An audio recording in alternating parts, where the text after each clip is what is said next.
네, 특집 대한민국 누가 지배하는가 지금부터 8시까지 여러분과 함께하겠습니다. 이 대한민국이라는 배를 이끌고 있는 정부 관료의 역할, 그래서 이 세월호 사고 재발을 막기 위해서는 어떻게 바꿔야 할지 토론하겠습니다. 자, 이 자리에 시사평론가 유창선 박사 나오셨습니다. 어서 오십시오. 안녕하세요. 그리고 국회도서관의 해외자료조사관으로 계신 소준섭 박사 모셨습니다. 어서 오십시오. 안녕하세요.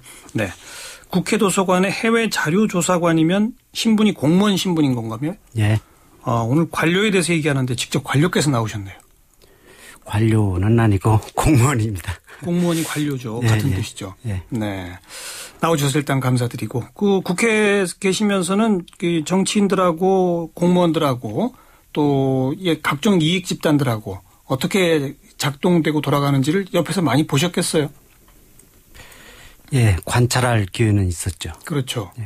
사실 이제 오늘 저희가 이 특집을 꾸민 것도 세월호가 제대로만 관리 감독이 됐다면 사실은 인천에서 떠날 수 없는 배가 떠났던 거 아니겠습니까? 예. 그 대목부터 짚어보려고 하는데, 자, 예. 먼저 말문을 좀 열어주시죠. 소 박사께서.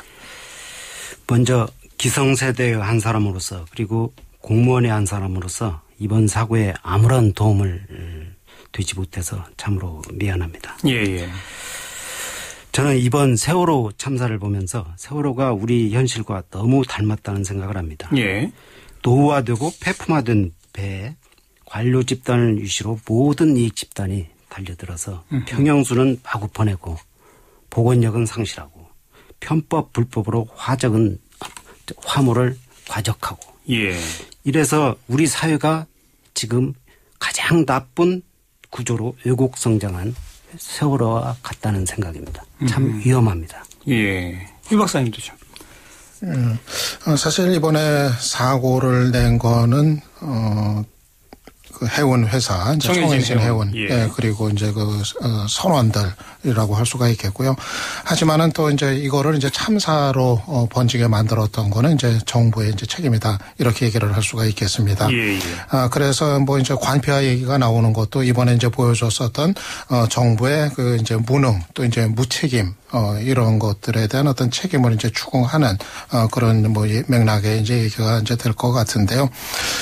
글쎄 이 관료들의 어떤 이제 문제 뭐 아래로는 뭐 이제 뭐 해경부터 해가지고 예. 또 이제 훨씬 이제 높은 자리에 있는 그 고위 공직자들까지 뭐 다 대상이 되겠습니다만은 그리고 궁극적으로는 그런 어떤 그 관료 집단을 또 최종적으로 통솔을 하는 그런 이제 대통령의 어떤 책임에 이르기까지 예. 아마 좀 이제 넓게 우리가 이 책임의 문제 좀 봐야 되지 않겠나 이제 생각이 됩니다. 이번 참사를 보면서 아마 많은 국민들이 똑같이 뭐 안타까움 또 이제 슬픔 그리고 동시에 이제 분노 같은 거 그렇죠. 이런 게 이제 뒤섞인 그런 감정들을 다들 이제 뭐 공유를 이제 했을 텐데 예. 문제는 그럼에도 불구하고 앞으로는 달라질 거라는 그런 어떤 희망을 보여줄 수 있는 리더십을 이번에 보지 못했다는 거. 그래서 앞으로에 대해서도 대단히 절망적이고 암울한 그 전망들을 대부분의 사람들이 하고 있다는 거. 이게 사실은 더 힘든 문제 아닌가 생각이 됩니다. 네. 방금 언급하셨듯이 이 침몰의 1차적 책임은 청해진 해운의 이 탐욕이나 불법. 물론 그게 있습니다만은 제대로 관리 감독을 못했다고 하는 점에서 정부 관료를 우리가 또 한번 떠올리는 것이고요. 그다음에 한 명도 구조하지 못했다고 하는 면에서 또 우리 공무원들을 또 생각하지 않을 수가 없고 세월호에서 선원과 선장이 다 승객들을 버리고 가만히 있으라는 방송을 하고 그냥 자기들만 도망쳐 나왔다. 뭐 오늘 또 새롭게 밝혀진 사실이지만 조리원 2명이 아주 크게 부상을 당한 것을 선원들이 직접 보고서도 그냥 방치하고 그냥 자기들만 나왔다. 그러면서 이 대한민국 호라고 하는 배를 이끌고 있는 사람은 바로 또 공무원들, 관료들 아니냐. 그래서 관료에 주목해야 한다. 이제 우리가 그렇게 지금 이야기를 풀고 있는 거 아니겠습니까? 네, 그렇습니다. 지금 어떻게 보면 세월호라는 배 안에서 벌어진 상황하고 지금 대한민국호라는 이 나라 안에서 벌어지고 있는 상황이 좀 사실은 좀 유사한 그런 면을 이번에 좀 보게 됐던 것 같습니다. 예. 한마디로 얘기하면은 그 이제 무책임의 어떤 이제 문제라고 뭐 얘기를 할 수가 있을 것 같은데요. 세월호 안에서 그 선장을 비롯한 이제 선원들이 승객들을 그대로 놔둔 상태에서 자기들만 이제 탈출하려고 했었던 거, 이런 어떤 그 참사를 낳은 이제 원인이 됐듯이 지금 대한민국 호에서도 사실 이번에 그 누구도 책임져야 될 위치에 있는 사람들이 먼저 내 탓이다 하면서 예. 진정으로 어떤 책임지는 모습을 내내 그 보이지를 않아 왔었습니다. 그렇죠. 나중에 가서야 아니라 정말 그 여론에 밀려가지고 엎드려서 어떤 절받는 식으로 그렇게 이제 국민들이 이제 그런 어떤 발언이나 표현 같은 거를 비로소 이제 접할 수가 있었기 때문에 어떻게 보면은 그 이번 그 참사 과정에서 뭐 우리의 책임이 아니다 이런 얘기를 참 뭐 여러 차례 이제 들었습니다. 뭐 청와대부터 시작을 해가지고 뭐 컨트롤 타워가 아니다. 그래서 마치 그 세월호 선장이 제일 먼저 탈출했던 것과 마찬가지로 어떤 그 정부의 어떤 그 최고 책임을 지는 어떤 곳에서도 뭐 제일 먼저 이 책임으로부터 탈출하려 했던 거 아니냐.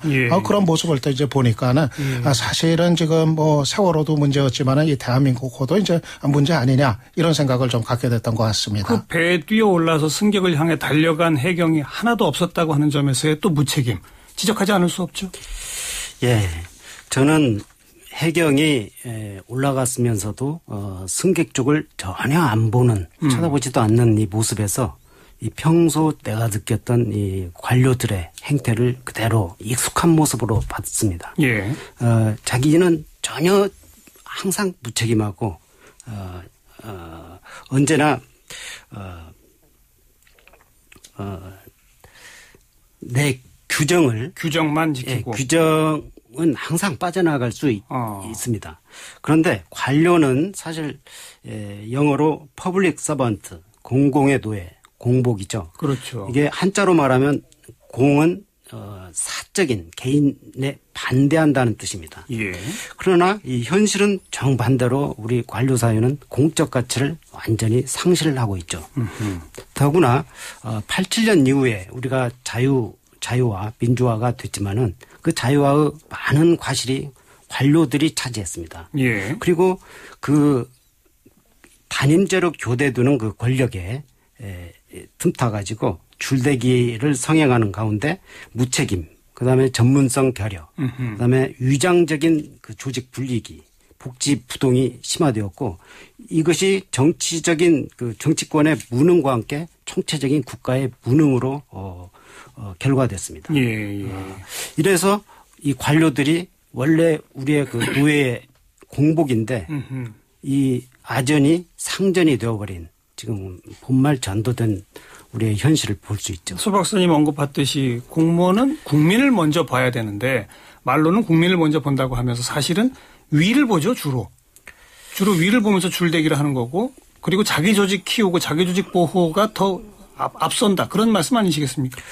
우리 사회는 제가 관찰해 보기로는 정치권, 관료, 이익 집단들이 아주 삼각동맹을 맺어가지고 이 국민을 아주 무지몽매하고 위험한 존재로 이렇게 파악을 하면서 국가 권력 시스템으로부터 완전히 배제시키는 이런 지금 구조, 이건 민주주의가 아니고 아직 우리가 외형적으로는 민주주의를 쟁취했다고 보지만은 내실은 텅 비고 이제 평형수도 없고 보건력도 없고 시민의 권리가 이렇게 박제된, 박탈된 이런 아주 왜곡된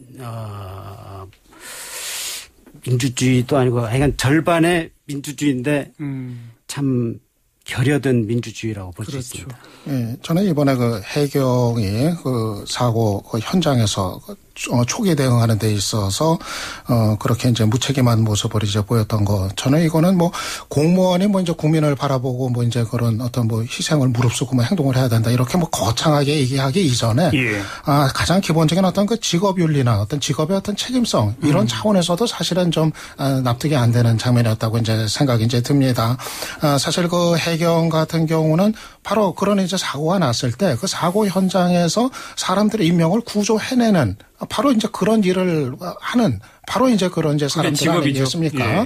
바로 이제 그런 일을 하라고 바로 그런 조직이 만들어졌고 또 그런 사람들이 거기에서 이제 일을 하고 있는 것이고 그러면은 정말 뭐 다소의 어떤 그 위험 부담이 따른다 하더라도 최소한의 어떤 그 배 안에 갇혀 있는 승객들을 구출해내기 위한 이제 조치 이런 거를 이제 했어야 되는데 뭐 어제 오늘 나온 얘기입니다만은 심지어는 뭐 목표 해경 그 서장이 4차례나 빨리 그 승객들을 이제 그 탈출하도록 유도해라. 4차례 차례나 지시를 했는데도 그거조차도 이행을 하지 않은 이런 이제 광경.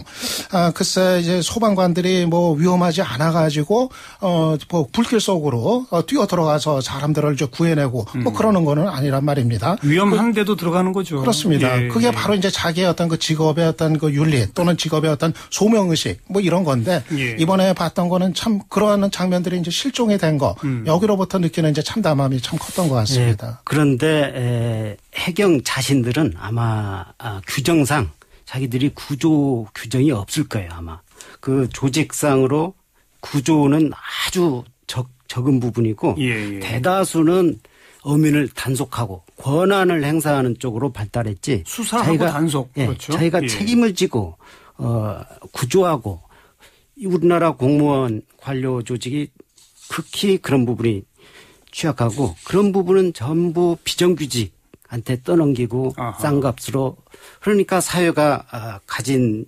고위층 그 가진 자들은 전부 그 자기들이 갖고 예. 나쁜 것들 위험한 일은 전부 비정규직에 아주 그런 아주 왜곡된 이런 사회로 계속 발전하고 있는 거죠. 뭐 계속 지금 보도가 나오고 있습니다만은 해경의 조직이 엄청나게 크지 않습니까? 예산도 굉장히 많은데 그 가운데 대부분의 것은 수사나 단속, 아까 말씀하신 그런 쪽으로만 배치가 돼 있고 안전이라든가 구조 이런 쪽은 극히 미미하고 예산도 거기에는 뭐 거의 투자가 안 되고 있다. 그러다 보니까 훈련도 제대로 못 받았을 것이고 이제 그런 얘기들이 나오는 거고요. 좀 아까 또 소 박사님 말씀하신 이 관료와 이익 집단과 정치권의 어떤 하나의 그 구조 이런 걸 이른바 관피안, 이번에는 뭐 해피아 이런 단어들을 쓰는데 이 인천에서 그 배가 출항하는 것을 사실은 막았어야 할 사람들이 그냥 전화로 통보받고 다 오케이 해서 다 그냥 떠나게 만들어준 거 아닙니까? 그게 이번에 여실히 다 확인이 됐죠? 예, 그렇죠. 이번 과정에서 뭐 곳곳에서 우리 그 관료 사회의 그 문제점들 뭐 이런 것들이 뭐 아주 광범위하게 뭐 다양한 형태로 뭐 드러나지 않았습니까? 예. 말씀하신 것처럼 이제 과적 문제부터 이제 시작을 해가지고 그다음에 뭐 구조 작업 또 그 이후에 이제 수습의 이제 과정 뭐 이런 거에서도 내내 이 관료 사회의 어떤 그 문제들 이런 게 참 이제 드러났는데 예. 뭐 여러 가지로 요약을 할 수가 있을 것 같습니다. 기본적으로 이제 뭐 무능한 문제 또 이제 무책임했던 문제 그리고 이 유착 속에서 이제 서로가 어떤 거 덮어주고 또 여러 가지 그 비리들이 잘못된 일들이 그렇게 이제 뭐 관행적으로 자리해왔던 거 이런 것들도 있었고 그리고 특히 또 이번 그 수습 과정에서 보면은 이 관료 사회가 여전히 또 이 참사 속에서도 이 민심과는 어떤 동떨어진 예. 모습 같은 거 여러 그 이제 관료들의 어떤 대단히 이제 부적절한 무리를 빚었던 그런 발언들을 이제 놓고 보면은 이 관료 사회가 정말 이 국민들의 지금의 이 아픔을 제대로 그 읽으면서 그 아픔을 좀 껴안으려는 이런 어떤 모습을 보이고 있는가 이런 예. 근본적인 이제 의문을 갖게 만들어 가지고 뭔가 이 우리 사회가 물론 이제 뭐 유착과 어떤 특혜 이런 비리 문제 이런 것도 문제지만은 기본적으로 이 국민의 마음과 지금 동떨어져 있는 상태에서 자기들만의 어떤 세상에서도 살고 있는 거 아닌가 도대체 이 문제의 어떤 근원이 어디서부터 비롯된 건가 예. 이런 또 이제 생각도 갖게 만들었던 것 같습니다. 지금의 이번 구조는 해양수산부, 해운조합, 한국선급, 해경 이런 어떤 고리란 말이죠. 근데 원래 퇴직한 관료들이 뭐 자신의 전문적인 지식이나 경험을 사회나 기업을 위해 또 활용한다. 뭐 이런 의미로 사실 생각했던 건데 하지만 현실은 그렇게 작동을 안 하죠. 수 박사님. 현재 공무원들이 전문성이 있다 없다 이런 문제가 나오는데 현재 공무원 제도는 1, 2년 단위로 빨리 순환되는 그 순환근무로서 순환보직. 예. 전문가다. 굉장히 전문가라고 하기 어렵습니다. 그런데 자기들의 이 공무원 아까 해경에서도 봤듯이 틈만 나면 조직을 불리고 예. 그 조직이 책임은 없고 권세만 누리는 특히 또 고위 공직만 계속 들려왔습니다. 예. 이러한 저는 관폐하라는 것은 이 관료 제도라는 그 숙주의 기생에서 파생되는 그런 제도라고 보는데 예. 관료 제도에서의 그 고위 공직의 팽창의 그 의연적 확장이라고 저는 보고 있고 이런 그 이익 영토의 확장이라고 할까요? 예. 이것은 사실 정말 강탈이고 노략질입니다. 이 한국의 보수 세력이 진정한 보수 세력이 있다면 이런 행태야말로 국기문란의 행위고 정말 진정한 보수라면 이런 문제부터 이런 행태부터 바로잡아야 된다고 생각을 합니다. 예. 이번에 그 한 통계를 보니까 그 해경 구성원 가운데 한 40%가량이 수영을 못한다고 그러더라고요. 네. 해경 조직 자체가 현장 인력보다는 이게 행정직이 아주 그냥 이제 비율이 엄청나게 지금 많아진 그런 이제 상황이라고 이제 하는데 예. 결국은 이제 이런 문제 아닌가 이제 싶습니다. 이 관폐라는 이제 얘기가 이제 나오는 것이 결국은 어떤 그러한 여러 가지 그 정부 이제 그 조직이라든가 또 그 산하기관들 이런 것들이 서로가 어떤 서로를 봐주는 서로의 그렇죠. 어떤 자리를 보존해주는 이런 거로 그냥 이제 연결이 돼 있는 이런 게 이제 될 텐데 퇴직하면은 정부기관에서 이제 그 퇴직을 하면은 산하기관 뭐 공공기관이라든가 이런 데로 이제 자리를 옮기는 경우들이 뭐 이제 대표적인 거 아닙니까? 그 비율이 뭐 엄청난 뭐 정도가 이제 되고 있는데 이게 전문성을 살리는 것보다는 여러 가지 이제 폐해를 이제 낳고 있는 거죠. 생각을 뭐 해보십시오. 뭐 만약에 그 이제 그 어떤 그 정부 부처에서 자기 위에 있던 선배가 이제 퇴직을 해가지고 산하기관, 뭐 공공기관 그런 데로 이제 자리를 갔다. 그 정부 부처에서는 그쪽을 감독을 하고 관리를 해야 되는데 그 선배가 그런 자리들에 가 있으면은 그게 제대로 뭐 정부 부처가 그런 산하기관들을 뭐 관리하고 감독을 하는 게 뭐 가능하겠습니까? 자기도 퇴직하면 거기 가야 되잖아요. 또. 그렇죠. 그러니까 서로가 관계를 그냥 좋은 게 좋은 것식으로 해놔야 그쪽 기관에 대해서도 좋게 해줘야 나중에 자기도 이제 퇴직을 하면 그쪽으로 또 갈 수 있는 그런 이제 길이 보장이 이제 되는 거고 한마디로 얘기해서 이 관피아의 어떤 그 유착, 이 폐해 앞으로 뭐 이번에 뭐 이게 얘기가 안 나온 거 아니거든요. 정권 바뀔 때마다 사실은 뭐 용어만 달랐지 관피아라는 용어가 이번에 새로 등장했을 뿐이지 비슷한 지적은 계속 되어 왔습니다. 맞습니다. 척결 얘기했는데 이번에는 정말 이제 척결이 될 것인지 이거 결단 없으면 안 되는 문제이기 때문에 좀 봐야 될 것 같습니다. 민간 기업은 이윤을 추구하죠. 어떻게든 돈을 더 많이 남기려고 합니다. 근데 그 과정에 불법을 하지 말도록 하기 위해서 정부 부처가 감시해야 되죠.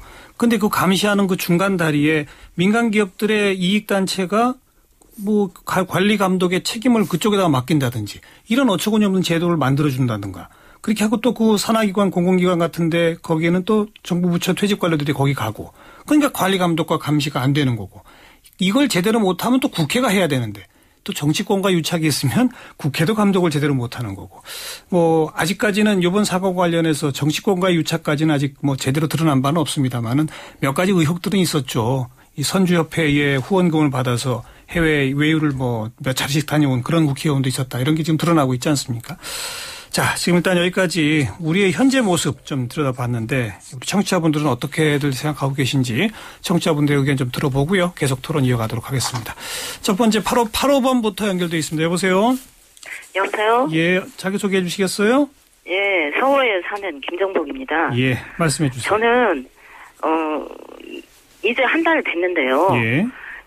국민과 언론들이 다시 한번 촉구를 하고 되짚어 봐야 된다고 생각합니다. 예. 지금 현재 이런 일이 다시 재발하지 않으려면 모든 면에서 그 개조를 해가려면 이거에 대해서 진상 파악을 정확히 해서 이 몰살 당한 겁니다. 이거는 그렇죠. 300여 명 국민이 몰살 당한 이거를 정확히 진상 파악을 해서 그 진상 파악을 해서 거기에서 개선과 여러 가지 면을 할 일이 너무 많은데요. 지금 현재 검찰이 적극적으로 나서야 됩니다. 근데 검찰이 진짜 유병헌 일가 핵심은 전부 다 빠져나가게 하고 이 핑계 저 핑계 대면서 물론 수사 방법도 있겠습니다만은 저기 국민이 볼 때는 오래전부터 일찍부터 신병 확보를 해놓고 그 핵심이 누구인지 다 국민들도 다 알 수 있습니다. 그 신병 확보를 딱 해놓고 수사를 하고 그런 적극적인 모습을 보여야 되는데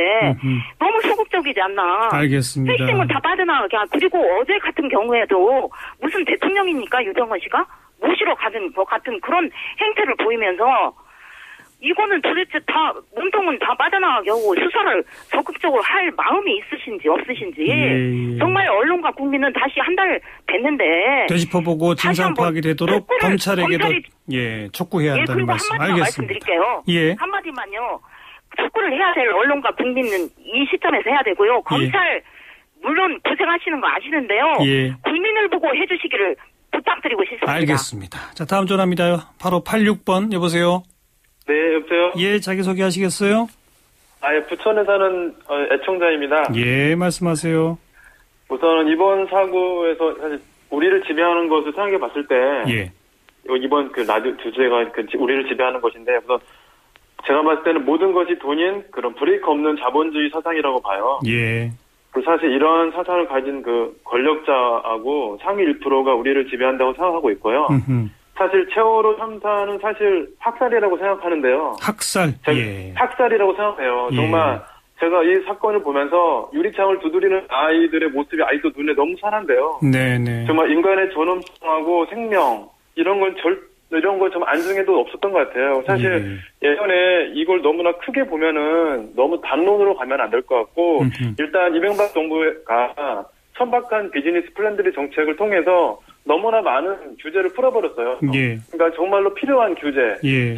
사람이 먼저이고 정말 안전, 환경 이런 것들, 생명이 중시되는 이런 규제들은 정말 나아야 되는데 이런 거 없이 그냥 무작위로 규제를 풀어버리는 바람에 그렇죠, 이런 그렇죠. 사고가 났다고 생각하고요. 제가 예. 정말 더 무섭게 생각하는 거는 이번 박근혜 정부의 정책 기조가 규제를 암덩어리라고 규정을 하고 모든 규제를 지금 풀려고 하고 있는데 예. 너무나 두렵고 지금 그런 정책 기조 하에서는 아무리 뭔가를 바꾸려고 해도 그런 기조를 바꾸지 않으면 안 될 것 같아요. 알겠습니다. 규제 푸는 것 거기서 원인을 좀 하나 찾아주셨고 또 그 배경에는 이 돈이면 뭐든지 다 지배하는 그런 풍조도 지적하셨습니다. 다음 8584번입니다. 여보세요? 예, 부산입니다. 여기는 이범권입니다. 예, 말씀하십시오. 우리는 지난 한 70여 년 동안 친일 극우 세력들이 이 나라를 지배해왔죠. 한 10년 제외하고는 그건 뒤로 하고. 예. 그러면 관피아의 정점에는 뭐가 있느냐? 대통령의 인사 실패입니다. 예. 해바라기성 인사, 낙하산 인사 이러니까 평생을 그 공직자로서 수고하던 사람들은 허망해지죠. 그러니까 눈치나 살피고 그런 인사들이 이제 무엇을 하겠습니까? 대통령이 잘 보이는 그런 정책이나 세우고 위만 행동이나 하고 네. 위만 바라보는 공직자들 이게 제일 문제고요. 예. 또 그를 기반하는 관료들이 국민의 공복 개념과 사명감은 어디로 가버리고 한국 사회의 갑이 되어서 주객이 전도된 나라가 되어버렸습니다. 그래서 이런 대형 사건을 불러온 것이죠. 그래서 제가 제안하는 것은 고위공직자 감시 사정기관을 범국민적 감시 물론 전문가들도 있어야 되고 국민이 거기에 정점에 있어야 됩니다. 누가 감시해야 되겠습니까? 자기들이 법을 세우고 셀프게요? 안 된다 이거죠. 야, 중이 제 머리 깎지 못한다는 말이 있잖아요. 그렇죠. 속담이지만은. 그래서 이 고위공직자를 감시할 수 있는 아주 정말로 서슬시퍼런 그런 감시기관이 꼭 있어야 되고요. 알겠습니다. 국가 재난 대비를 대한 아주 한 가지만 말씀드리겠습니다. 전쟁에 대비하는 수준으로 방재부 장관급을 만들어야 된다. 그래서 적어도 3개 사단 정도를 합쳐가지고 국가 재난 대비 사령부를 만들어가지고 이 해난 사고뿐이 아니라 우리나라 풍수에도 많고 자연재해도 많죠. 그런 것들을 즉각 대비할 수 있는 그런 훈련도 하고 또 재난대비 전문 대학도 만들고 재난대비 전문 산업도 일으키고 장비도 만들고 그래서 재난대비 선진국이 되자 이번 계기로. 고맙습니다. 고위공직자 감시 사정기관 그리고 이 방재부 이런 말씀 주셨고요. 다음 전화입니다. 8585번 여보세요. 여보세요. 예, 자기소개하시면. 안녕하세요. 안양에 사는 김길수라고 합니다. 예, 의견 주세요. 예, 다름이 아니고 저는 아까 조금 전에 앞에 그 선생님께서 정확하게 잘 진단해 주시고 짚어주셨는데요. 참 좋은 말씀이라고 했습니다.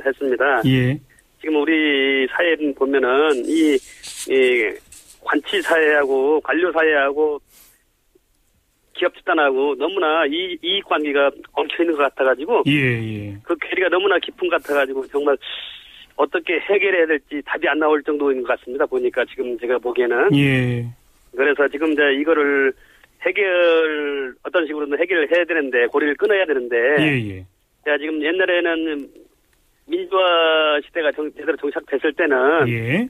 그런 관료 집단하고 이익 집단하고 그 연결 고리가 그렇게 깊지는 않았던 걸로 저는 생각이 돼요. 예. 근데 지금 와서 요 근래 몇 년 사이에 이게 굉장히 이제 고리가 깊어진 것 같아요, 보니까. 예. 그래서 지금 그렇다고 해서 청와대에서 무조건 행정부를 다 개혁할 수가 없는 것이고. 예. 만약 어떤 일이 터졌을 때는 그걸 제대로 조사할 수 있는 사법기관 말입니다. 예.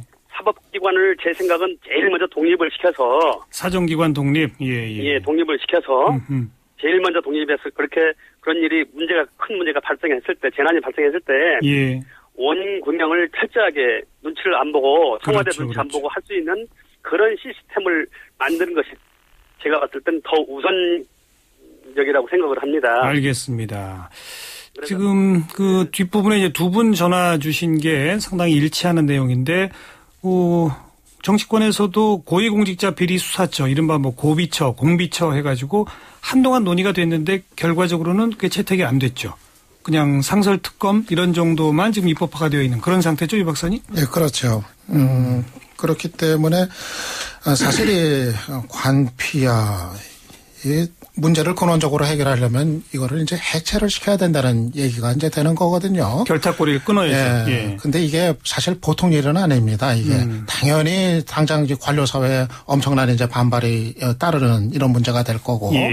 그리고 이거가 정말 아주 국가적 차원에서 엄청난 정치적 결단을 하지 않으면은 말만 나오고 또 이제 흐지부지 되는 이렇게 돼 있는 문제이기 때문에 앞으로 박 대통령이 이 문제에 관해서 어떤 단안을 내릴지 이건 좀 이제 지켜봐야 될 것 같고요. 예. 앞서도 언급이 나왔습니다만은 기본적으로 이거 정부의 인사 시스템 문제 지적이 아까 나왔습니다만은 사실 이 관피화 문제가 이제 과거의 적폐만은 아닙니다. 왜냐하면은 박근혜 정부 들어서 가지고도 이 관료 출신들이 이 공공기관에 이제 대거 이제 이동들을 이제 했거든요. 낙하산 인사. 예, 그렇습니다. 과거에 있었던 일이 이번 정부에서도 그대로 이제 반복이 됐었던 겁니다. 그렇기 때문에 이 관피화 문제는 과거의 적폐가 아니라 바로 현재의 적폐인, 현재도 진행이 되고 있었던 그런 문제라 하는 점 하나 좀 분명히 할 필요가 있을 것 같고요. 저는 이 관피화 얘기가 혹여라도 이 어떤 이를테면 그 책임을 관료 사회한테만 이제 떠넘기는 이번 참사의 책임을 이런 의도로 이제 가서는 안 된다고 이제 생각이 됩니다. 뭐냐 하면은 이 관료 사회를 이끄는 최종적인 책임은 이제 대통령한테 있는 거거든요. 충분히 살아서 올 수 있었던 300명의 어떤 생명을 그대로 수장시켜 버린 이런 어떤 국가적인 재난에 대한 최종적인 책임은 분명히 대통령한테 있는 겁니다. 그렇기 때문에 우리가 원하는 거는 이제는 책임을 묻는 대통령이 아니라 책임을 지는 대통령 이런 모습을 이제 보고 싶은 거고 그렇기 때문에 이 관피화 논의가 모든 문제가 관료한테들만 있다. 그러니까 아랫사람들한테만 있으니까 이 사람들만 바로잡는 것이 앞으로 할 일이다. 이 식으로 일단락을 짚고 넘어가는 그런 수순이 돼서는 안 되지 않나 하는 그런 생각을 이제 좀 갖습니다. 청취자분들이 몰살, 학살이라는 표현까지 이제 등장을 하십니다. 참 답답한데요. 자, 그런데 지금 이제 우리 제도상으로는 뭔가 하여튼 문제가 있는 거를 감시 감독하라고 감사원도 있고 또 국회도 있고 근데 그게 제대로 작동이 못 되고 있다, 안 되고 있다라는 걸 느끼니까 우리 청취자분들께서는 고도로 독립된 고위공직자 사정기관 같은 걸 서슬퍼런 기관을 따로 만들어야 한다. 이런 주문을 하는 거 아니겠습니까? 지금 현재 우리의 그런 감사원, 국회 그게 왜 제대로 작동이 안 되고 있다고 보시는지 앞으로 어떻게 해야 한다고 보시는지. 감사원이 대부분 나라에서는 의회에 소속되어 있습니다. 미국, 영국을 비롯한 대부분의 나라. 우리는 대통령 직속이죠? 예. 그러니까 대통령 눈치를 볼 수밖에 없고 지난 이명박 정부 때도 4대강 그 감사에서도 아주 정권의 입맛에 맞게 감사를 이렇게 요리해내고 이런 것들을 독일 같은 경우에는 입법, 사법, 행정과 또 독립해서 제4부로 독립해 있고 프랑스 경우에도 감사원이 아주 발달되어 있어가지고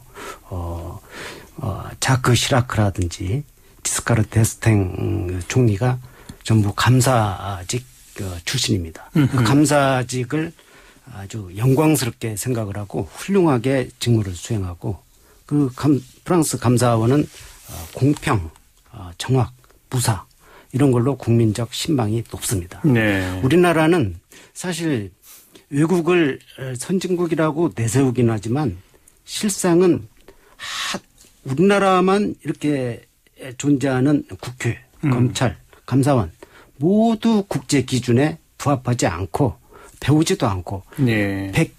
베끼지 말아야 할 것은 베끼고 배워야 할 것은 안 배우는 그런 지금 나라가 되었죠. 네.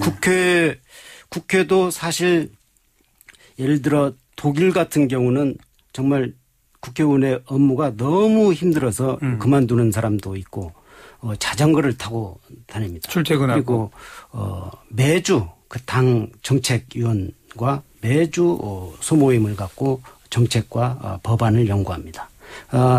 그래서 그 당 정책연구원은 그 독일 국가에서도 최고의 엘리트로 자부심을 갖고 있는데 우리 한국에서는 그런 정당 구조가 전혀 없고 정책 전문위원도 없고 오히려 국회 관료가 갑이 되어서 국회의원들이 입법안을 내면 검토를 하고 이런 세계에도 유례없는 이런 일들이 왜곡된 일들이 벌어지고 있는데 예. 국회의원은 그러니까 사실 자기 본업은 하지도 않고 지금 왜곡된 이런 현상에 있는 거죠. 그러니 원래 국민의 대표로서 국민을 지켜야 할 그 호민관으로서 역할은 전혀 하지를 못하고 오히려 관료 갑을 두고 그 관료로부터 국민을 지키는커녕 그 관료 집단을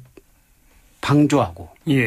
그로부터 낙하산이라든지 조그마한 과실들을 이렇게 얻는 지금 참 희한한 형상이 벌어지고 있는 거죠. 네. 국회와 정당 국회의원들 개개인까지를 포함해서 그쪽은 정책 전문성이 우선 기본적으로 떨어진다. 그 점을 지적해 주셨고 그 정책 전문성을 키우기 위한 당의 조직부터 바꿔야 된다. 그런 말씀하신 거고 감사원은 철저히 독립해서 독립기관화해야 하는데 지금 그것이 안 되고 있다. 그걸 말씀하셨던 거고. 네. 또 추가로 이제 앞으로 어떻게 무엇을 고쳐가야 할까 이 얘기를 좀 모아서요. 유 박사님은 또 어떻게 보십니까? 여러 가지 그 입법 관련된 그런 이제 사안들도 있을 것 같습니다.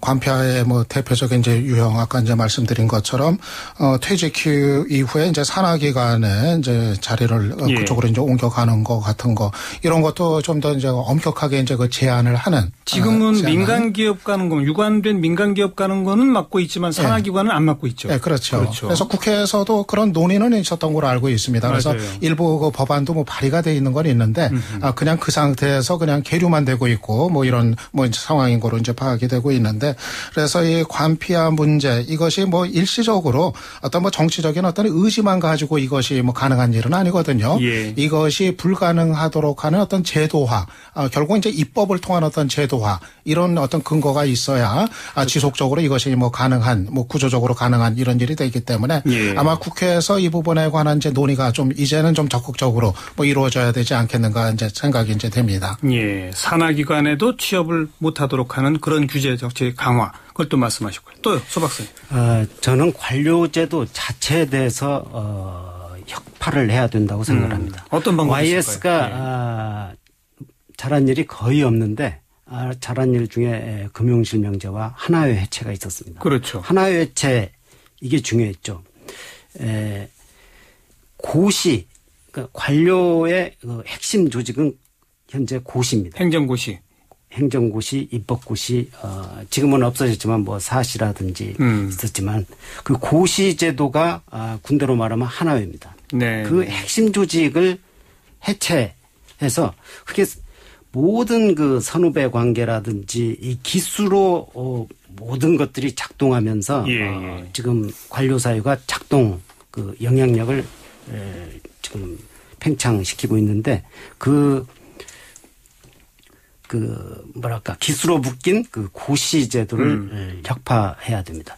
우리나라 관료처럼 폐쇄성이 강한 그 집단이 세계적으로도 없습니다. 그래서 그 철밥통 제도를 대폭 완화를 시켜가지고 특히 이 고위직이 지금 아주 통제 기구가 없는 가운데 팽창되어 있는데 이 고위직에 대한 그 상급 이상 고위직에 대해서 전면적인 그 경쟁 체제에 지금은 이 고위직을 관료들이 독점하고 있는데 이 독점 구조를 깨야 됩니다. 민간에 개방한다 이겁니까? 민간에 개방하고 완전히 사실 미국에서도 상급 이상 국장급은 거의 정무직이고 예.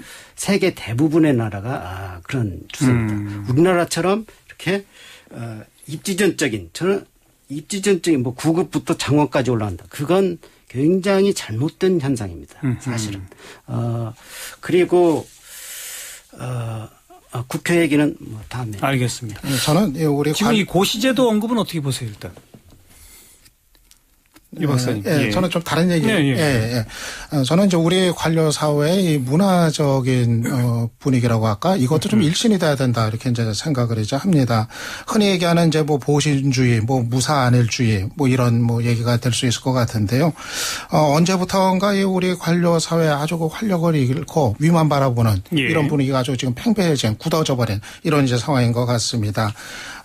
단적인 예가 대통령이 주재하는 그 회의 하는 장면, 그 화면에 이제 비춰지는 거 보면은 참석자들이 뭐 장관이든 뭐 수석비서관이든 뭐 다 그냥 대통령 말씀하실 땐 계속 받아 적고 있습니다. 맞아요. 나중에 회의록 작성이 될 텐데 왜 그렇게까지 열심히 받아 적고 있는 건지 어떻게 보면 지금 우리 관료 사회의 좀 상징적인 장면 아닌가 이제 생각이 되는데 한마디로 얘기해서 위에서 뭐라고 하는지 뭐라고 말씀하시는지 그것만 기다리고 가만히 있다가 시키는 대로 이제 하면 된다는 이런 분위기가 지금 팽배해진 상태가 아닌가 생각이 됩니다.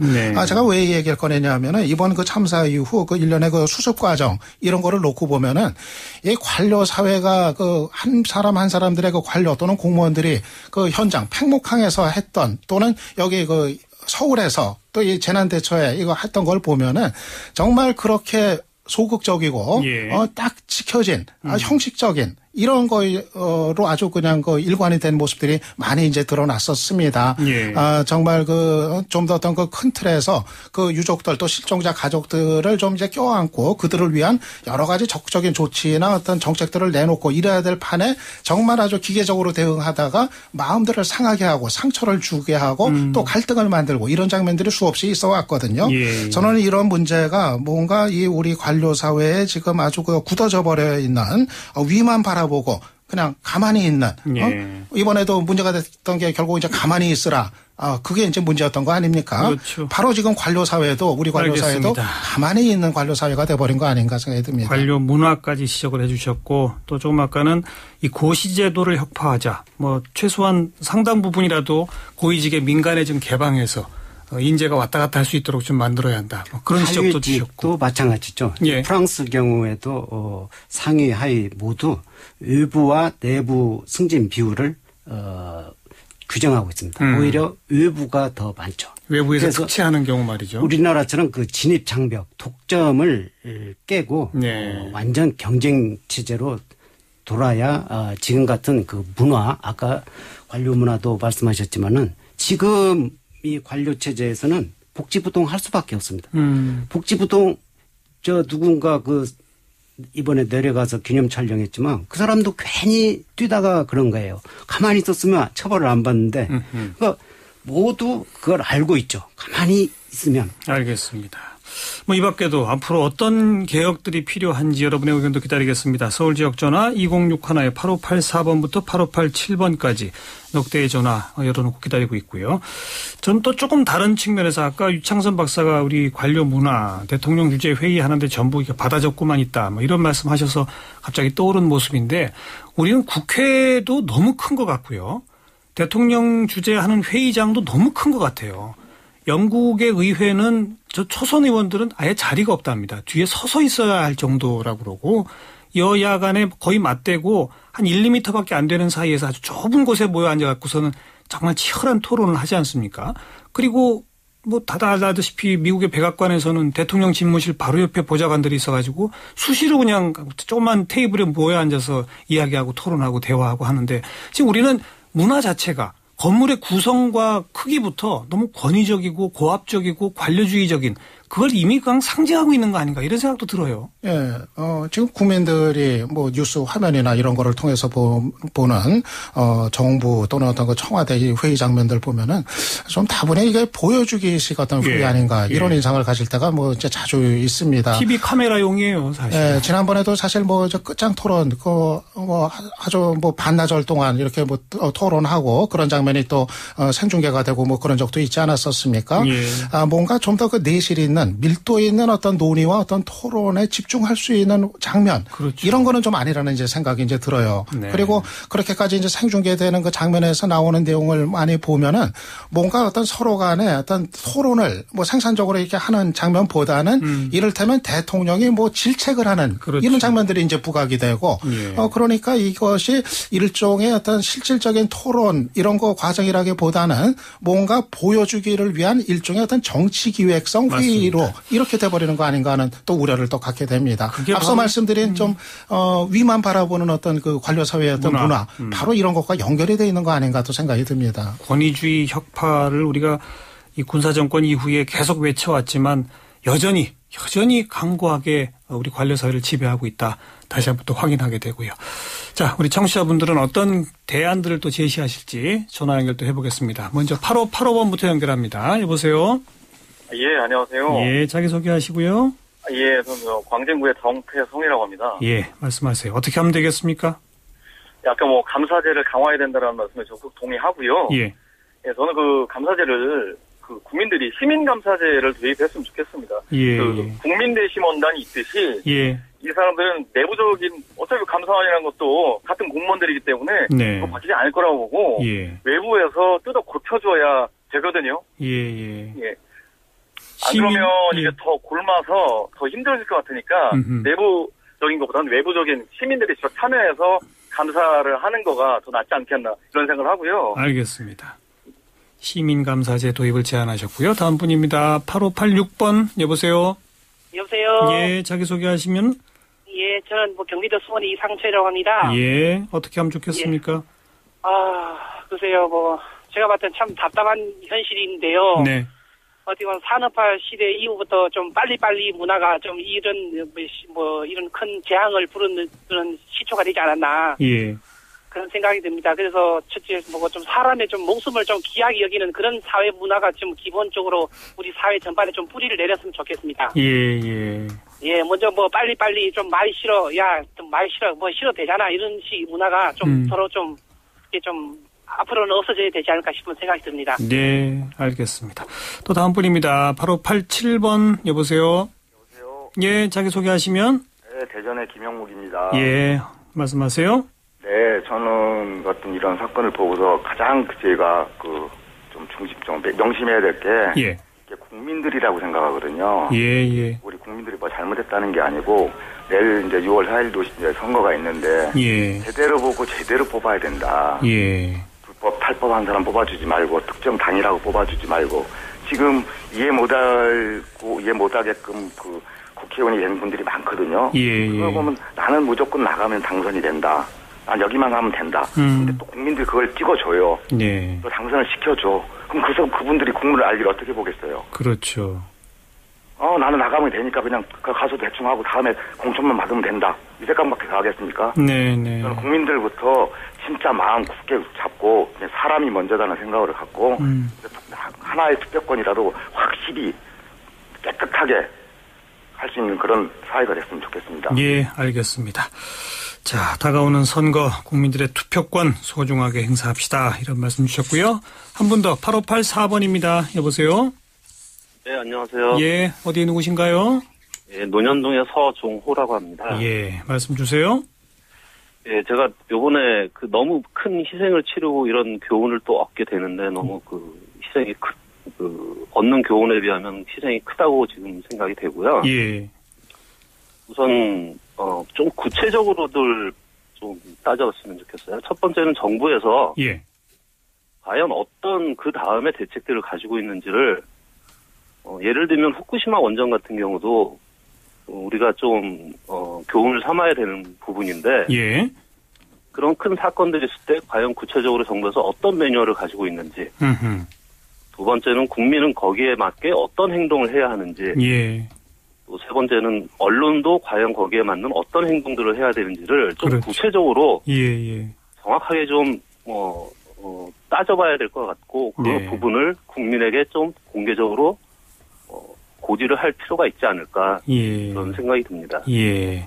구체적인 재난 대비 매뉴얼 그리고 국민 행동 지침 또 언론의 기본적인 자세 이런 것들을 지적해 주셨고요. 한 분 더입니다. 85번 여보세요. 네, 안녕하세요. 네, 자기 소개하시면. 감사합니다. 저는요, 이 경북 성주에 있는 이광고라 합니다. 예. 이 경북인데 근데 두 가지를 말씀드리고 싶습니다. 예. 첫째는요, 우리가 물질적으로는 어느 정도 풍족하지 않습니까? 네. 그런데 우리 국민들이요, 인간성, 이 양심 회복 운동 같은 거, 쉽게 말하면 도덕 재무장의 운동이라 할까? 이런 이제 좀 우리가 종교계라든지 사회지도층이라든지 교육계라든지 우리 자라는 세대라든지 이런 정신 회복, 인간성 회복 문제. 알겠습니다. 우리 여기에 좀 우리가 집중할 때가 됐지 않나 생각합니다. 두 번째는요? 두 번째는요, 우리 사람들이요. 정의감, 정정당당한 거. 부정부패 말고요. 이런 정의감이 우리 국민들이 너무 결여됐어요. 좀 더, 솔직한 이야기 하면요. 이런 정의감이나 이런 거는요, 국가 지도자가 첫째는 갖춰질 덕목인데, 너무 부패하고, 죄송하면 이 방송에서 할 이야기는 아니지만, 쉽게 말하면요, 너무 구석구석 너무 썩어버렸어요. 그러다 보니까, 그런 사람들이, 이런 정의감이라든지, 이런 걸 발산할 그런 아이디어도 없고 그런 능력도 없습니다. 간단한 용어 보십시오. 그 사태 거기에서 그 라면이 목에 들어갑니까? 그리고 선주든 선원이든 우리가 굳이 그런 전문적인 직업이 아니더라도 비해서 사람이 죽어가는데 어떻게 그걸 그냥 나올 수가 있느냐 이겁니다. 그렇죠. 알겠습니다. 우리 국민들이 너무 인간적으로 이 양심이 너무 근데 이 두 문제는요. 첫째는 지도자, 국가 지도자에 정확하게 볼 수 있는 우리 아마 참 김구수연님 같은 그런 분 나오면 좋겠죠. 그런 분 없다 하시더라도. 좋습니다. 도덕재무장 그리고 정의감과 정정당당함으로의 무장 이런 말씀 주셨고요. 우리 관료 사회를 주목하면서 조금 아까는 이제 두 분 전문가께서 국회와 정당의 정책 전문성을 키우는 과제, 감사원의 독립성과 또 기능을 강화하는 과제, 또 공직자들이 산하기관에 취업하지 못하도록 하는 제도적 어떤 부분들 그리고 공직사회를 좀 개방해서 자기들만의 어떤 것이 아니라 민간과 경쟁체제를 도입해야 한다는 그런 말씀도 주셨고 관료 문화의 개성 이런 말씀도 주셨고요. 자 이제 시간이 그리 많지 않으니까 소 박사께서는 그 밖에 또 외국으로부터 우리가 좀 참고할 만한 제도 어떤 것들이 또 있는지 한두 가지만 좀 지적해 주시고요. 예, 저는 사실 국회가 이 문제를 나서야 된다고 생각을 하고요. 국회가 지금처럼 당리당략이라든지 허울 좋은 정치 투쟁 그런 것에 급급하지 말고 의지와 능력이 없다면 시민들에게 관료 통제의 길을 터줘야 됩니다. 아까 청취자분께서도 그런 말씀하셨습니다. 제가 아까 미국 얘기를 했지만 미국 카운티의 경우에는 시장, 보안관, 판사, 검사장, 감사원장을 주민이 직접 선출합니다. 그리고 또 미국이지만 미국 경찰에 대한 시민 감시 제도가 작동이 되고 있죠. 그렇죠. 이런 시민들이 실제로 관료를 사실 시민 돈으로 월급을 주는 거잖아요. 운영되고 있고 주인인데 지금 주인 행세를 못하고 완전히 지금 배제되어 있고 오히려 본말이 전도되고 주객 전도된 현실인데 시민들이 무능하고 부패한 이런 공무원들은 소환시킬 수 있는 이런 제도가 만들어져야 되고. 선출직 공무원이 아닌데도 시민이 소환하는 그런 제도가 있는 나라들이 있습니까? 그것은 좀 한번 만들어봐야죠. 지금은 사실 공무원들이 직무에 관련해서 형사처벌이 불가능하게 돼 있어요. 네네. 사실 이런 것도 굉장히 지금 문제고 그러니까 일을 안 해도 처벌이 아주 약한 지금 이렇기 때문에 대부분의 알겠습니다. 공무원들이 움직이지 않고 있죠. 시민 감시 제도, 관료를 시민이 직접 통제할 수 있는 제도 이런 것도 좀 고민해 보자. 네, 주민 선출. 주민이 직접 선출하는 것도 네. 고민해 보자는 말씀이고요. 자, 유 박사님도 마무리로 한 1분 네, 정도. 예. 대통령 대국민 담화도 조만간에 있을 거라고 합니다만은 예. 저는 큰 틀에서 좀 주문을 한다면은 예. 관폐 나쁜 거다 얘기만 계속하고 또 국가안전처 만들겠다 이런 정도 이제 얘기하고 그런다고 해서 앞으로 이런 참사가 없을 것인가? 저는 그건 아니라고 이제 봅니다. 좀 더 그 근본적인 어떤 문제, 지금 사람의 가치라고 하는 것이 성장, 규제 완화, 효율 이런 가치에 완전히 밀려가지고 뒤로 지금 실종이 되어 있는 이 상황, 이런 참사로 이번에 연결이 됐다고 할 수가 있겠는데 예. 기본적으로는 국가가 그런 어떤 사람의 가치를 우선을 하는 그런 가치를 추구를 하고 그거를 이제 관료 사회가 그런 리더십 아래서 그거를 뒷받침해 나갈 때 이러한 그 참사를 막는 어떤 근원적인 길이 비로소 좀 찾아질 수 있는 거 아닌가 생각이 드는데 예. 아직까지는 지금 정부라든가 청와대라든가 이런 쪽에서 나오는 얘기가 그런 수준은 좀 아닌 것 같아가지고 여전히 어떤 문제의 어떤 그 근본에 접근하는 데는 상당한 거리가 있다. 요원한 거 아닌가. 그런 속에서 또 대국민 담화를 한번 좀 지켜보려고 합니다. 알겠습니다. 네, 대한민국 누가 지배하는가. 그래요. 사실 국민을 위한 공복으로 일해야 할 관료들이 이익 집단들과 결탁하고 또 정치권과 함께 얽혀들면서 그들이 우리를 지배하고 있다. 갑을 관계와 주종 관계가 뒤바뀌어 있다. 이런 많은 지적들 주셨습니다. 또 그것을 가능하게 하는 관료 문화, 권위주의 여전하다. 또 그것을 또 그냥 앞만 보고 달리게 만드는 성장, 규제 완화, 효율성의 원리 여전하다. 이런 지적을 주셨는데 고치기 힘든 일입니다만 할 수 있습니다. 지금부터라도 노력을 해서 관료와 기업 또는 이해 집단의 불법적 유착과 부패를 막고 안전한 나라, 국민이 주인되는 나라 이거 만들어 가야 할 것 같습니다. 오늘 두 분 좋은 말씀 잘 들었습니다. 수고하셨습니다. 고맙습니다. 네.